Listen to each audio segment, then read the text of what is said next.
That right there, guys, is the sound of a turbo Harley, and one that you can win. Make sure you go to fbombbaggers.com, because in less than 2 weeks, this one is going to end, and it is going to go to our next lucky winner, and that is lucky winner number 18, because we have given away 17 of them. So I'm going to talk Harleys, we're going to talk turbos, and turbos on a Harley. This is for the guys that don't know a lot about engines, and I was a car guy. My old man had a machine shop and a parts store. My brother that you see sometimes on the video was the machinist back there, building small block Chevys, Fords, big blocks, all that stuff. I was the grunty helper, cutting rotors, doing all that stuff when I was younger. So I grew up on the engine side of things, but I'm going to explain to you, like I said, how a turbo works, and it kind of just really is the same thing for a car and even a truck. So you have different types of power adders that are for a vehicle that make them go faster, ones being add-ons that will just make it go faster, and ones that, like I said, will come with a turbo, like your diesel truck or whatever. So a turbo is a forced induction type of power adder. So basically it's forcing air down in it via the exhaust. You have a procharger or a supercharger. Those are done a belt driven style, which would on a Harley be off of the primary side right here, and it has the blower on the other side, and it's driving the belt. So there isn't a lot of turbo lag, which we'll get into. You have a turbo setup right here. What is the main thing on this turbo is what you see. So you have your regular header pipe, just like on a bike. It's gonna have your exhaust exit, which is this exhaust coming from the back cylinder right there, and then you can't see it, but the front one actually comes down right up under here. They both enter in the exhaust side of the turbine of your turbo. That exhaust side has a propeller on it that then spins because the exhaust is going through it, and when the exhaust spins it, it exits out off of your dump right there. It has this is called the cartridge right here, which is your internals. It has the bearings. Oil gets fed in there to keep the bearings cool. That shaft then is attached to this turbine, to the exhaust side, which has another turbine on the intake side where your intake air filter would be. And this is why this is powder coated, because this is the cold side, whereas this is the hot side. So you have to have it ceramic coated for heat. So basically what happens is you have that exhaust, the exhaust gases spin the exhaust side of the turbine, then spin that shaft, and then spin the intake side, but it's actually spinning it to where it's sucking the air in, taking that air, pushing it into the bonnet, and forcing it into your intake. So what happens is when you can force more air down, you can add more fuel and timing, and thus make more power. Obviously, you're limited to what your engine is built for, so you can only do so much. So when that is actually called boost pressure, if you want to say, and that's usually measured by pounds. So we could say this one has an 8-pound spring in it, because it only can take up to 8 pounds of pressure.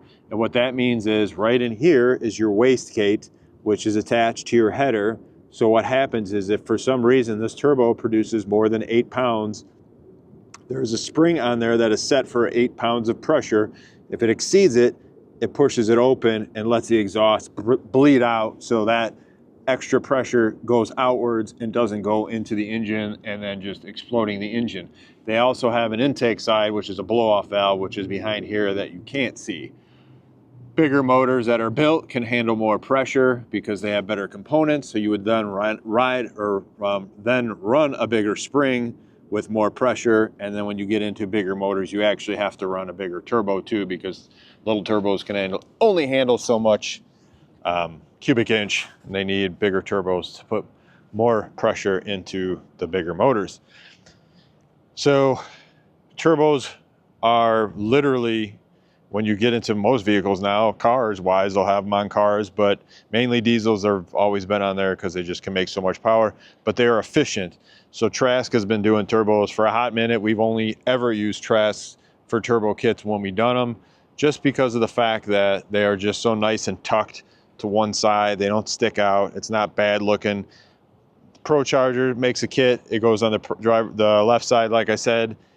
It's a little bulky to me. The only benefit of a Procharger is it's instant, whereas you have turbo lag, which is literally that lag on a turbo, because what happens is if you're sitting here idling and you're cruising at idle and you gun it, it doesn't have an instant power because it has to get that exhaust pressure to, you know, exit and then go into the turbine and spin it. So it takes a minute, and that's called turbo lag.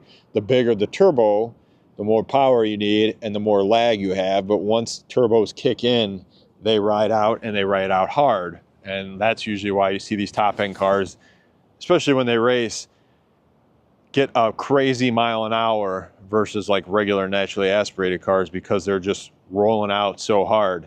On a Harley, it's a little different than a car. There really isn't a lot of lag. There's like minimal, because the turbo is so small versus when you're dealing with car stuff. So you don't have to worry about that. For the most part, the throttle is really instant. You're talking maybe a half second, if not a second of delay just from the lag. There is a whole bunch of benefits to a turbo, and what people don't realize, one downfall is, yeah, you can get hot, especially in traffic. You're sitting, it'll get your leg a little toasty. But once it cools off, and when fall's rolling around, man, does that keep your whole body warm. But turbos literally do not do anything until you're under load or under throttle. So if you're cruising, so they come with a boost gauge too. So you'd have a boost gauge right here. But if you're just cruising at like 20-something hundred RPM, you're doing 60 mile an hour, you're not even under boost. You're just like, it's like a regular motor. That's it. It's when you start putting throttle into it that then the turbo starts spinning and you start making more power. So the efficiency and reliability of a turbo is there because of that fact right there. Is if you're just cruising, it's just like an extra paperweight, if you want to say, until you get into it and you start making power. The good thing about that is it's less wear and tear on your motor. A Pro Charger is always going to be under pressure and boost, but it's not as bad as what it would be, or I should say it's a little bit worse than what a turbo would be on those. So that's the cool thing, is if you're just cruising, you're not under any load whatsoever. You're not wear and tear in your motor. When you do these big naturally aspirated motors, these big cubic inch motors, that's a lot of wear and tear that motor is taking. So those motors definitely will not last as long as you just slapping a turbo on one of these. What you have to do is, when you do these turbos, you do want to change your oil a lot more frequently, just because of the oil breakdown. When you have the oil coming from your engine going into your cartridge right here, that heat, that temperature is breaking down that oil, and it's draining back into your cam cover over here. It just dirties up the oil way, way quicker. So you always want to change it. We just say like every 1,500 miles, or if you want, every like 1,000 if you don't care. Turbo wise, like, you can literally slap one of these on and make almost double the amount of horsepower. But what I always tell my customers is, when we were doing builds and we were selling them on a turbo, they had questions about it, I would say, yeah, the power you would think is the number one thing, but the power isn't the number one thing that's the coolest on these. It's actually three things. One is the looks. It just looks cool. People walk up and they're like, wow, that's a turbo.